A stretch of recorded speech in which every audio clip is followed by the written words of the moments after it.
On the Vanos system. This is the Vanos system. I got the whole Vanos kit, including the rattle fixtures or whatever.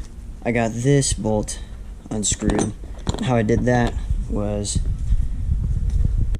I took this vise, put some wood in here, and I tightened it, not too tight, impact. I don't think it needs to be this freaking big, but then I just undid it.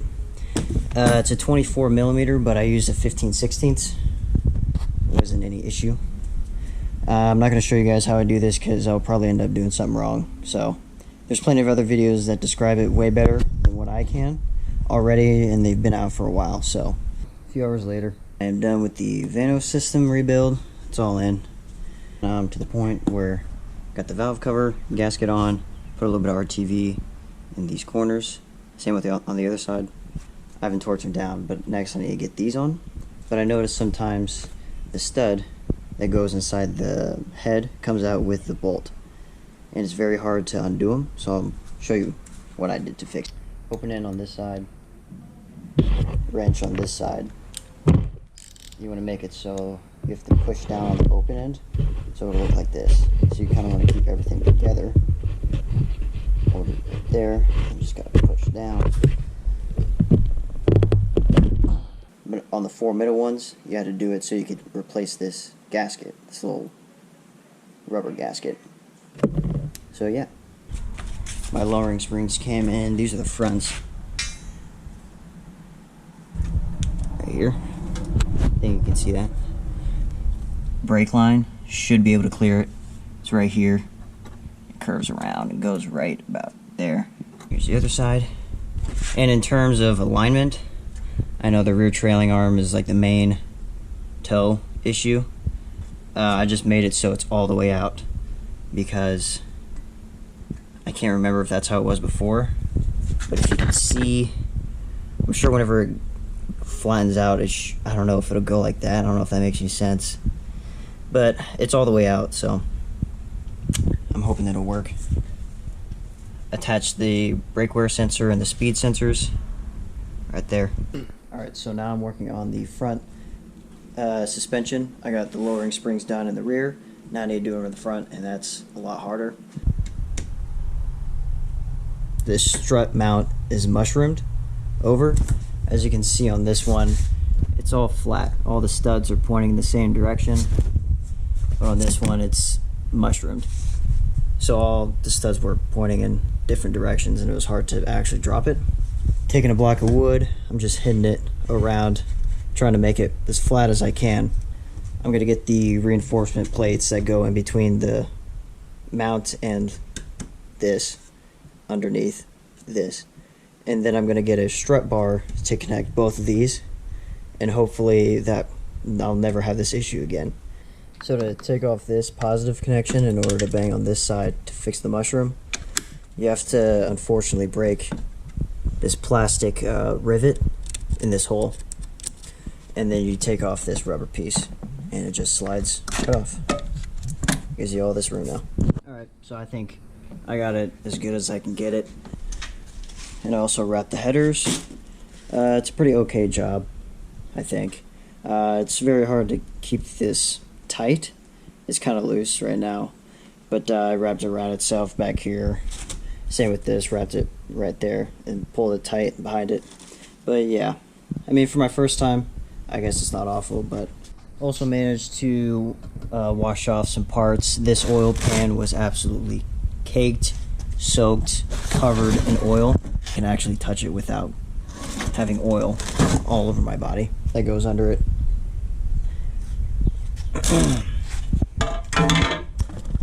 And this fuel filter cover, this was covered. I figured I'd wash this. This goes in between the engine and the transmission. And this transmission mount was pretty covered in oil, but now it actually looks like it's made out of aluminum. These have a tendency to back off because of the engine vibrations. And, you know, whenever your oil stops pumping, that's kind of a huge deal. There's a hole through it and a wire. You can just tie it in between one of these holes. I'm going to go ahead and take this one off. I'm going to go ahead and take this off so righty is loosey and lefty is tighty. A little screwy. It is a 17 millimeter. Not quite sure how tight this is going to be. Alright. Pretty tight. Got ourselves a breaker bar. Oh, that was pretty freaking easy once you got leverage. Alright, there she be. Take this off the stand, get the engine hoist.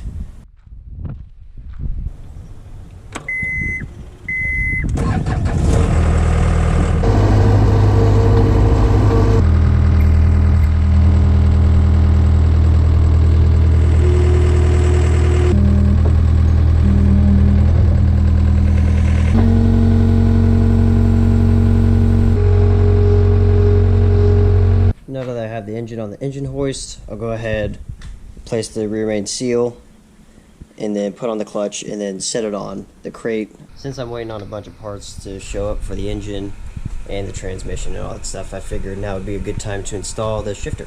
So, there's a shifter. It's an RTD shifter, self-centering, all that stuff. Now there's 3 holes that are that came in factory, but it has those little black tape covering the holes. So I'm just working on getting these off. So I decided I probably shouldn't screw this down yet. I still need to determine where this is going to position, because it slides forwards and backwards. So I can really determine that once the transmission's in and I'm able to install this. So move, pivot. But, you know, I don't want it sitting like this. And I really don't want it sitting like this whenever it's in neutral. It's not, like, insanely high. You know, I thought it was going to be, like, up to here or something, but it actually sits pretty deep in there. Got this Alcantara shifter boot. Badass. Waiting on the clutch release bearing, something like that goes in the rear main seal. And that's it. I just forgot that one bearing. I could reuse the one that's in there now, but I don't want to have to take everything out just because it went bad and I was stupid enough not to replace a $5 bearing. So I'm talking to this guy right now who sells the SMG version of the M3 for the E46 M3. Hopefully he has one. If he doesn't, then I'm just gonna have to wait another week, see what he says.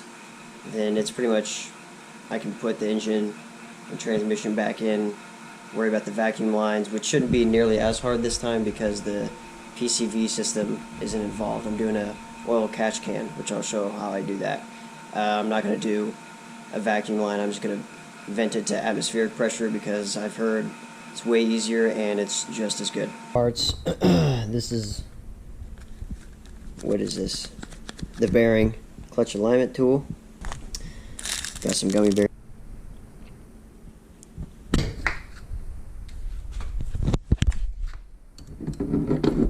So got the new rear main seal in, got the whole new housing and everything.